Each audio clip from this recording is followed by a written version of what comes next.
Effortless English. Learn to speak English like a native. Go to effortlessenglishclub.com. effortlessenglishclub.com. Join my VIP program at effortlessenglishclub.com. Book club today, continuing with our book, Rich Dad, Poor Dad by Robert Kiyosaki. Today, we will do half of chapter 2. We will start chapter 2. We'll stop in the middle. Next week, we will finish chapter 2. It's another long chapter and has some very important ideas that we need to discuss. So we'll go slowly so that we can learn everything in the chapter. All right, let's begin, shall we? Let's just go right to it. Those of you watching on video, you can see my screen. And if you're not watching on my video, if you're just listening, no worries. I will explain everything. Okay, here we go. Chapter 2, the title is Why Teach Financial Literacy? Why teach financial literacy? And literacy actually means reading, the ability to read. The ability to read and understand is literacy.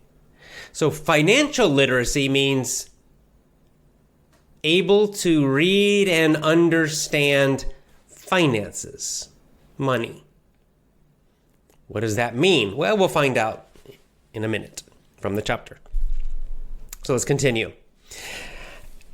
As usual, Robert Kiyosaki begins the chapter with the big idea. The main idea of the chapter is right at the beginning. It says, it's not how much money you make. It's how much money you keep. It's not meaning it's not important. There's a word missing that we just understand. So the idea is it's not important how much money you make. It's important how much money you keep. This is an important difference because most people focus on the first one, how much they make or how much someone makes. But that's not really the key point to understand to be rich. Okay, then he tells us what's happening in his life when he's writing the book. So when he wrote the book, he was age 47. Remember last chapter, he told us the story of his childhood at age 9. Now he's jumping ahead to when he's writing the book, age 47. And now, I can't remember, I think Robert Kiyosaki's in his 60s now. But he said, I retired at the age of 47. Actually, so no, he's actually older when he wrote the book. But he said he retired at the age of 47. And his wife, Kim, retired at the age of 37. That's nice, right? A lot of people, they think of retirement as age 65 or 67, something like that. Well, he retired very early at the age of 47. Now, he says retirement does not mean not working. It doesn't mean you do no work at all. He says for us, it means that as long as there's not a disaster, we can work or not work. Doesn't matter. And our money, our wealth will continue to grow. So he said that's what retirement means for him. That's what I would call financial freedom. He calls it retirement. I call it financial freedom. Financial freedom means you will continue to make money if you work or if you don't work. It doesn't matter. Either way, you will still continue to make money. Your money will continue to grow if you work or if you don't work. That's financial freedom. How do you achieve this? He says, think of it like planting a tree, right? You have like a seed or a small tree. You put it in the ground, and for many years you have to water it, right? Give it water, take care of it. So that's like working. And its roots start growing deep. And then finally, the roots grow so deep that you can stop watering. You don't need to water it anymore, right? The tree becomes, you could say, financially free is what he's talking about, of course, but the tree becomes independent, basically. The roots go so deep that you don't need to keep working to take care of it. It can now find water itself. And now you can just enjoy the tree. It will give you shade. You can enjoy the tree without working. And it will still continue growing and giving you some happiness or beauty in your life. So this is the idea with your wealth. If you know how to handle money, then you have to work for a while, of course, building up your financial freedom. But eventually when you achieve financial freedom, then the money will just start to grow on its own because you created the right system. And then you don't really need to work so much. Maybe just, look at it, manage it a little bit, a very small amount of time. And you can continue to grow it and to enjoy it without working very much or without working really at all. And he says he gives us an update on his friend Mike. His friend Mike grew up he took over his dad's business. So remember, Rich Dad was Mike's dad. When Mike grew up and now also in his 40s, Rich Dad gave his son, Mike, all those businesses, and now his son runs the business empire, and he's still very rich. Then there's a little kind of side section where it's like a little story where, once again, Robert Kiyosaki wants to show the difference between how much money you make or have and how much you keep. And he talks about way back in 1923 in America, in the United States, that there was a big meeting of the richest businessmen in the world. And then he just, he says the names. There are a bunch of them. And at that time, these guys were the richest in the world, like, Bill Gates and Elon Musk and Jeff Bezos now. And he says what's interesting is that 10 years later, almost all of those men were broke. They had no money. And many of them killed themselves, committed suicide. And of course, we know 1923, what happened was the Great Depression, the big stock market crash of 1929. So 6 years after that meeting, when they were all the super rich and they were all great, 6 years later, the stock market crashed, huge depression, and most of these guys lost all their money. And unfortunately for them, they just became super depressed, and most of them killed themselves. And a few of them just died broke with no money. Pretty sad story. So he's saying the point of this story is to show that, for those men, it seemed like they were great and powerful and rich, but then just a few years later, they were completely broke. So again, he's like, it's not just getting the money that's important, it's keeping it that's very important. Excuse me.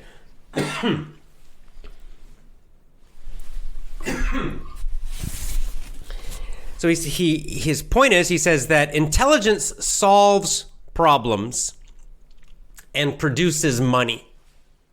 Money without financial intelligence is soon gone, soon disappears. So he's saying that, everybody wants to know, how can I make a lot of money? But he's saying you first need to understand and learn financial intelligence, because it's your financial intelligence that will help you earn more money and, more importantly, help you to keep it. And then he gives another example, which we talked about last week. So same example of people who win the lottery, right? You know, these lotteries that they have them in different countries where you can buy a ticket and you try to guess the number. And, you know, a lot of times somebody wins it and they suddenly, win $50 million or some huge amount. And there are many, many stories of these people who win huge amounts of money. And then 5 years later, 10 years later, they're broke. They somehow spent it all or lost it all. They become poor again. So his point is, again, that what makes you rich and keeps you rich, what makes you truly financially free, is your financial intelligence, not just suddenly getting a lot of money, not getting lucky with money.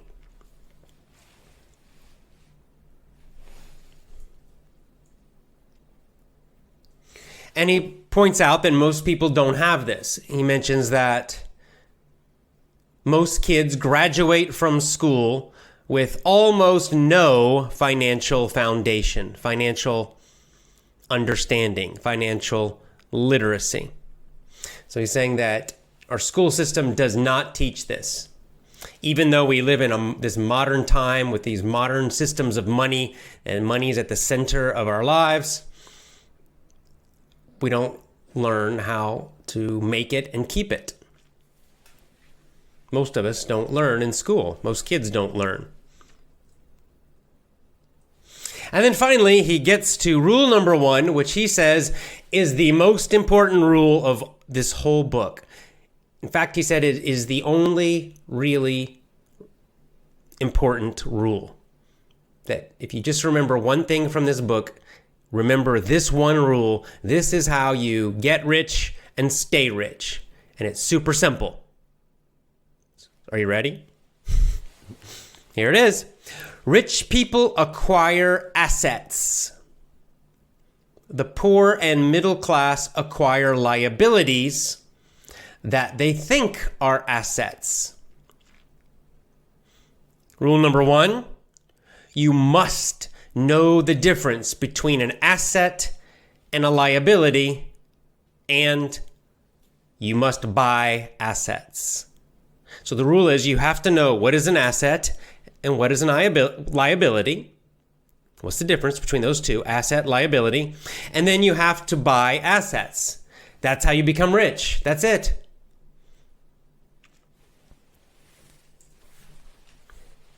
Rich people acquire assets. Acquire means to get and keep, to own. The poor and middle class acquire liabilities that they think are assets. So understand that phrase, that paragraph there. Most people, the poor and the middle class, most people, they think they understand the difference. They think they know what an asset is. They think they understand.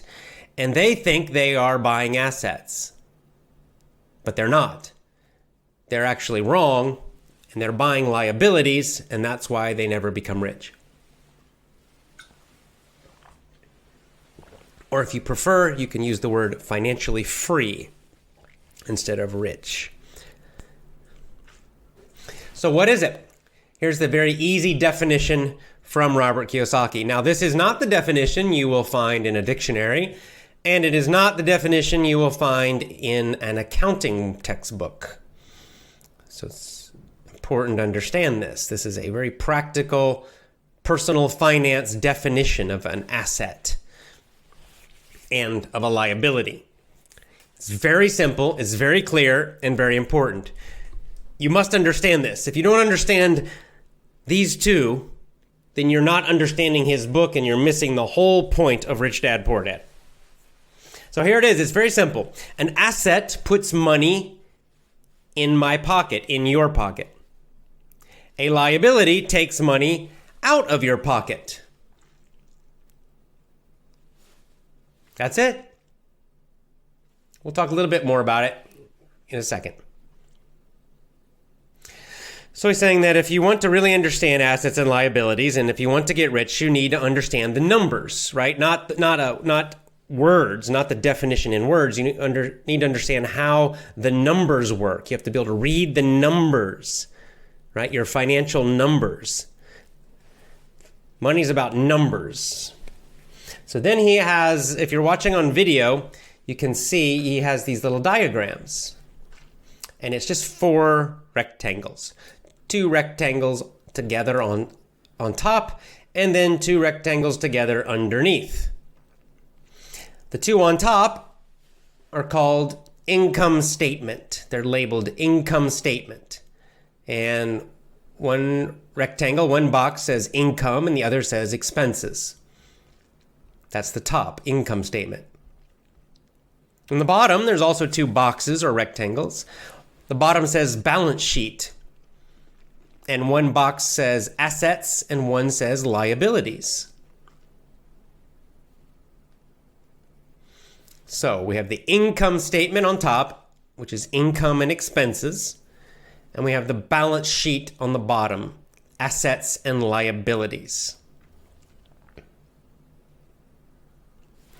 That's it. This is how you read your finances. So you could just draw these yourself on a notebook. Just use pen and paper, and you could get a picture of your own finances, your own money. You would just, in each box, you would list, so in your income box, you would list all of your income and how much. In your expenses, you would list all your expenses and how much. And then in your balance sheet, you would list your assets, how much they produce, and your liabilities, how much they subtract.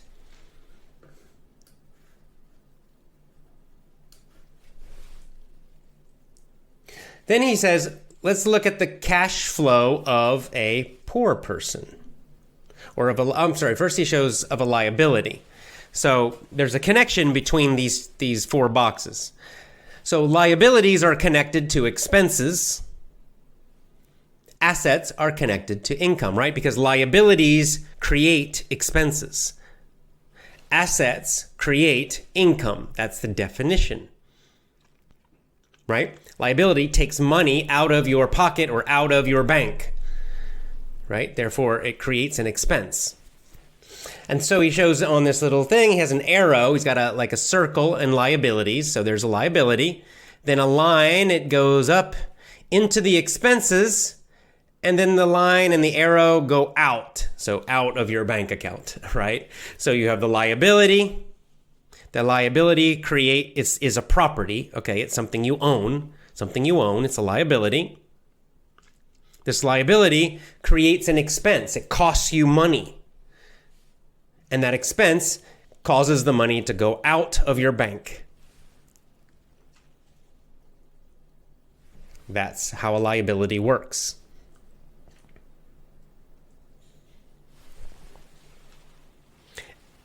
All right.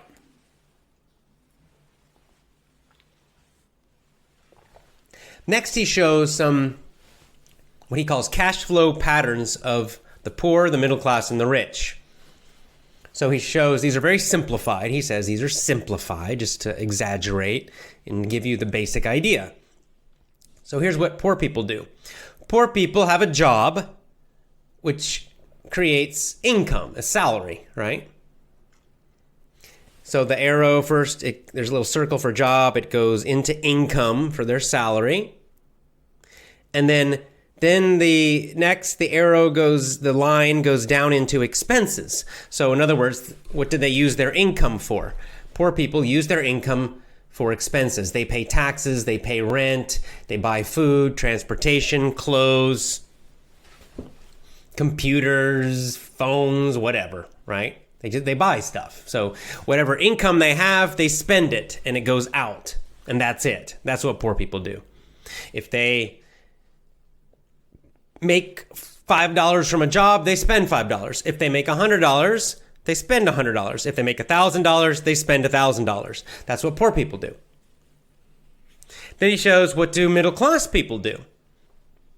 So of course middle class people have those same expenses, but what they also do, in addition, what they do is they take their salary and they buy liabilities.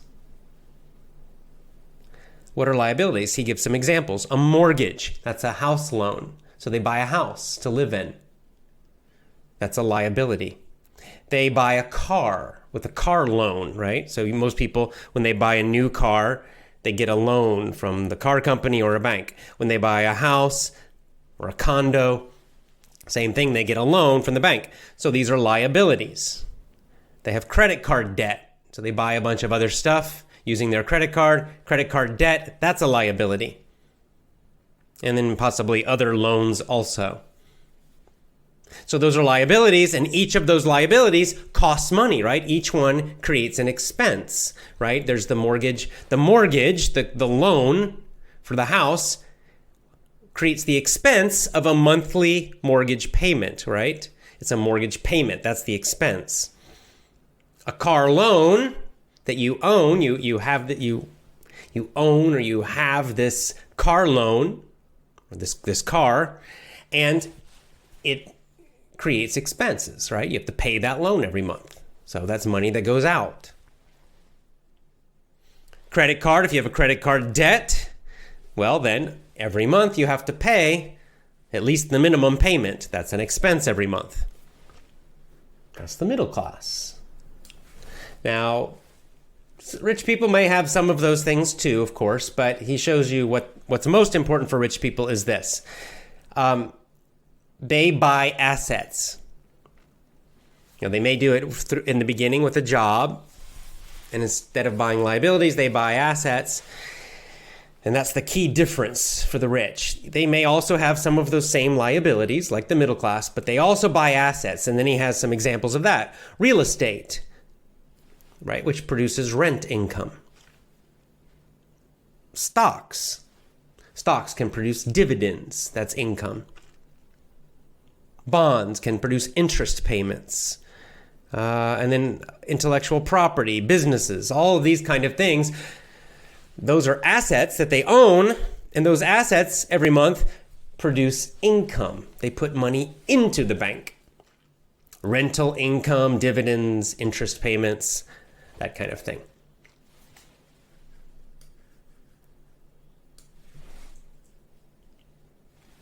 So he's saying this is the key point you must understand. This is the difference between the poor, the middle class, and the rich.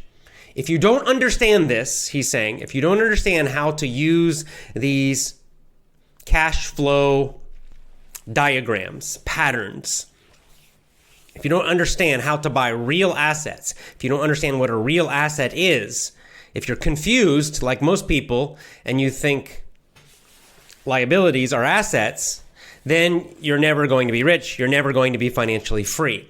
And if you get more money, you're just going to continue making the same mistakes, and therefore your problems will not be solved, and therefore you will never become financially free. Even if you make 2 times more money or 3 times more money, you still will not be financially free because you'll still repeat the pattern of a poor person or a middle class person. And so and he's exactly right about this. This is the problem with professional athletes many times. They may make millions and millions and millions. I mean, they all, I can't, for the top professional leagues in the United States, they're all millionaires after a few years. But, there was a documentary recently I saw about it. Most of them after, I think it's 5 years, most of them are bankrupt. Can you believe that? Most of them are poor after 5 years of quitting. So this explains why. It's because they still have the same pattern of spending, the same financial pattern, the same financial thinking as a poor person. So just because you give them millions of dollars, but they still keep spending their money like a poor person. And so while they're making all that money while they play, it looks like they're rich. They've got great clothes and cars and everything, but as soon as they stop playing, the money eventually is gone, and fairly quickly, because of this pattern. They have a poor person's pattern of money management. And the same thing can happen with people who are middle class, who maybe become upper middle class and they start making quite a lot of money, but they still seem like they're slaves to work. They can't retire even if they want to. They just got to keep working like crazy because they have the middle class pattern. They keep buying liabilities with all that extra money and they can never get free.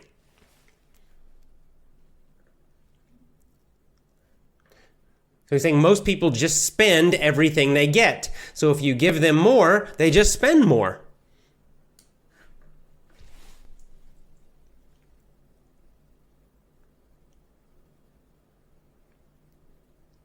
So and then he talks about how many professionals, many educated people go to school, they get out of school, and he's talking about even doctors, lawyers, the big professions. People think, make lots of money. He says, but they get out, but they don't really understand money and they still struggle financially, or they have to just work harder and harder and harder and harder. And that this can become a nightmare. All right, that is the first half. But I want to focus on the main ideas here, which are these patterns and the difference. Okay, so this is the key thing. The whole point of this chapter is to understand the difference between an asset and a liability, and to understand Robert Kiyosaki's definition of these two, which is different. So if you go to an accountant, a professional accountant, I'll tell you because I am an accountant, and if I look on the financial statements, it's an accounting financial statement for a business, for example, or for tax purposes, will look different than this. So, for example, if you go to a bank, to a financial advisor, a big bank, they will tell you that your house that you buy is an asset, right? This is where Robert Kiyosaki says middle class people are being confused because they think their house is an asset. It's the first thing most middle class people do is they go buy a house, right? As soon as they get extra money, what do? They start saving for a house. This is the most common pattern. Saving for a house, and then, possibly, especially in some place like the United States, they also save for a new car, and they get a new car. So these are the two, fairly big things that most people buy in the United States who are middle class when they have some money. They buy a house, the biggest house they can get usually, and they buy a car, the nicest car they can get. If they can get a new one, they'll get a new one. And they think they are buying assets. They think they are assets. Why do they think they are assets? Why the confusion? Why are so many people confused about the difference between asset and liability? Well, it's because they're using a different definition. Because most people think, well, I'll buy my house. I buy a house to live in.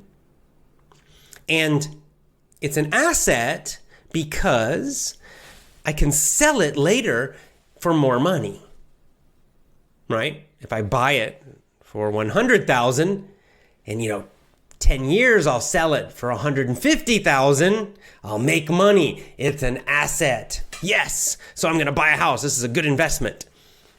And Robert Kiyosaki is saying it's not a good investment. It's a bad idea. Why? Well, for one, you're taking a loan, probably. Middle class people almost always are taking a bank loan. So they're paying interest, right? So they're paying much more than just $100,000 for that house. The second problem is that there's no guarantee the price will go up. There's no guarantee. I mean, usually when the housing markets are good, the prices will go up. But, we saw back in 2008, 2009, the housing markets crashed. And some housing markets, depending on the city where you lived, some still have not fully recovered. Others have.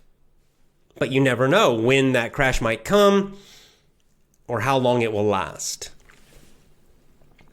So he's like, you have to look at it, immediately. You have to look at it immediately, month to month, next month.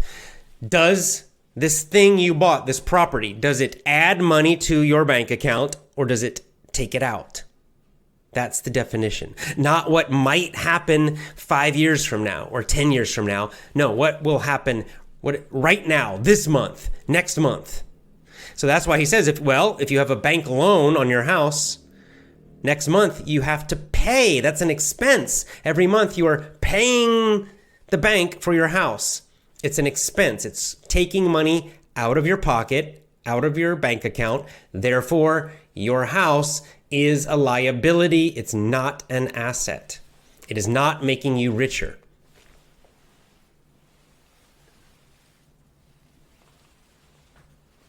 And so the same idea with a car. Many people will buy a new car and they'll think that's an asset because they could sell it later. Now, of course, with cars, usually the price will go down, but they'll say, well, yeah, it'll go down, but still it will be worth something, so I could still sell the car and get some kind of money for it. So that's an asset. But he's saying it's not, absolutely not, because once again, if you have a car loan every month, you are paying for the car. It's an expense. It's taking money out of your bank. Even if you don't have a car loan, you're still paying because you have to do maintenance and repair. And that's also true for houses.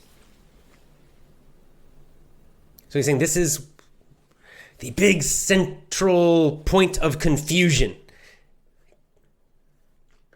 especially for the middle class. So then he says, well, what is a real asset according to him?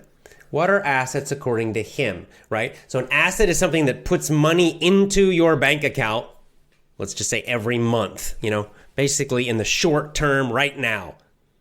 Not you hope the price will go up next year or 5 years from now or 10 years from now. No, it's putting money into your bank account regularly, automatically. Doesn't matter if the price goes up or down, you're still getting money. So that's where he lists things like real estate, rental real estate. So what's the difference between rental real estate and a house you buy to live in? One's a liability, one is an asset, according to Robert Kiyosaki. It's kind of interesting. Why? Well, you just have to look at his definition. Your own house that you live in is an expense. It's taking money out of your bank. But if you buy a house and you rent it to other people, right? And you charge them more money than the bank loan.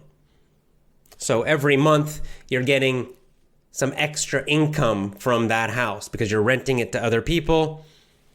Let's say you have a bank loan, you have to pay a bank loan $1,000 a month, but you charge rent $2,000 a month.